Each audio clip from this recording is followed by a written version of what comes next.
I must confess that I have been binge watching Criminal Minds on Netflix for the last few months. Now that we're about 150 episodes into the series, I've been inspired to talk about psychological profiling for my speech. In Criminal Minds, a group of FBI agents who are considered to be profilers help with investigations and analyze the behavior of the suspect that they're looking for. Psychological profiling is becoming more used in the FBI because of how well it works.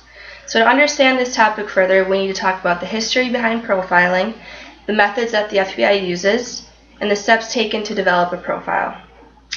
With help from the American Psychological Association, we can look at the history behind profiling, how and when it began.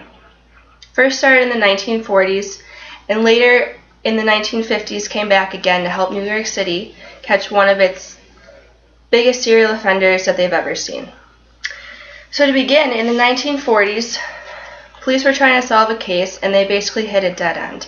They had to bring in mental health professionals. Because of the fact that most of these serial attacks are sexually motivated, they figured that the professionals could help them because they work with people who have this problem all the time. So the professionals would analyze the autopsy reports, the crime scene, all the different aspects of the crime, and then they would come back to the police and tell them what they thought and what they found. Unfortunately, police found this too difficult for them to understand, so they stopped using the health professionals. This resurfaced in the 1950s to help New York City with the Mad Bomber case. So the Mad Bomber was hitting different landmarks in New York City, Grand Central Station, Radio City Music, and multiple theaters and libraries. After 16 years, New York City decided that they were going to consult a psychiatrist, James Brussel. Again, they hit a dead end, so they figured they'd bring in someone else. So James Brussel studied the autopsy reports, photos of the crime scene and of the victim, and the descriptions of the homemade bombs that the bomber used. He developed a profile based on the behavior of the bomber. The profile was put into the New York Times on Christmas Day, and a few days later the bomber was caught. Russell was so spot on with the profile that he even knew the bomber would be wearing a button-down vest. So this had a very positive impact on the idea of profiling, and the FBI began using it more and developed its own team of profilers.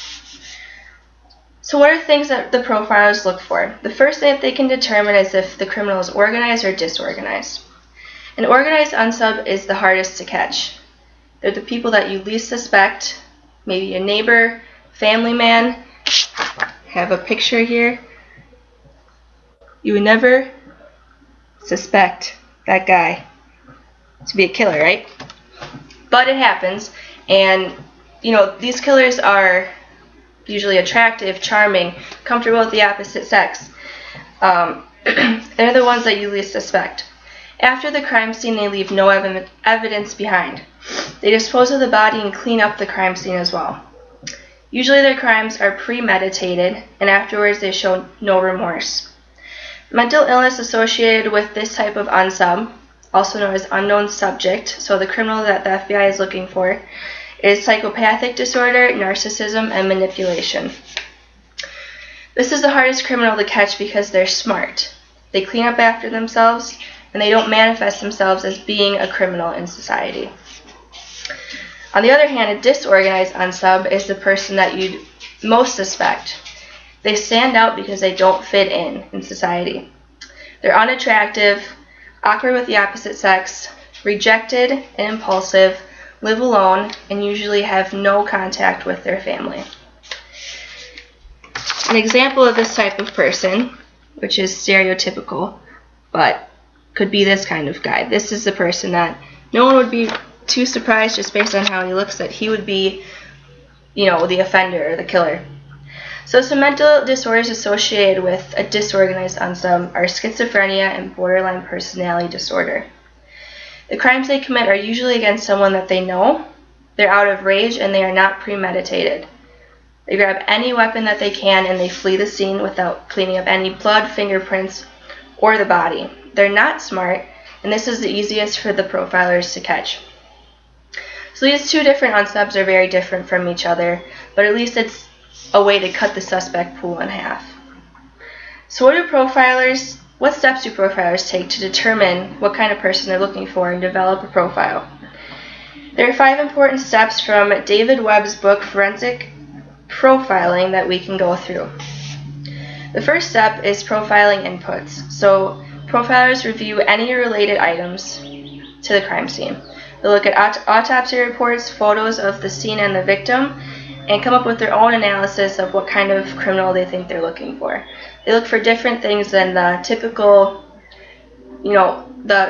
police or detectives look for, because they're looking for more behavioral clues.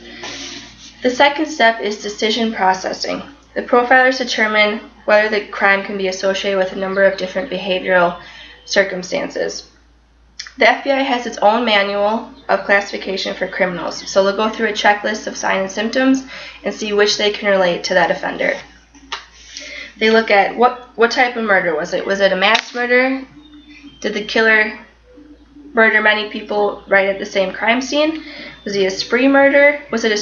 Did he go from city to city or state to state killing people? Or was it a serial murder where it was in the same location but it was one person at a time? They also look at the primary motive. So was it sexual, emotional, financial, personal? Why did they do the crime that they did? The third step is crime assessment. So they piece together events from before, during, and after the crime. They put themselves in the shoes of the victim and of the killer. The fourth step, which is the most important, is determining the profile. So they come up with a hypothesis of what type of person they think that this offender is. They'll look at age, sex, race, IQ, social skills, occupational skills, family background, and mental health status. The final step is figuring out in what ways they can use the profile. One of the ways is they can help police. So they'll basically minimize the information that they have and make it as detailed as possible so it's easy for the police to understand the profile. Another way is when the police bring in the criminal or a suspect for questioning, they'll use the information that they have from that profile against them so that they can hopefully trigger an emotional response, which will lead to a confession. Following the steps of the profile is crucial if it's going to work properly. Psychological profiling is more in-depth and complicated than we may have initially thought. But after reviewing the history, methods, and steps taken to develop a profile, we can see why it works so well. Profiling examines the mind and holds true to what George Harrison said: "It's all in the mind."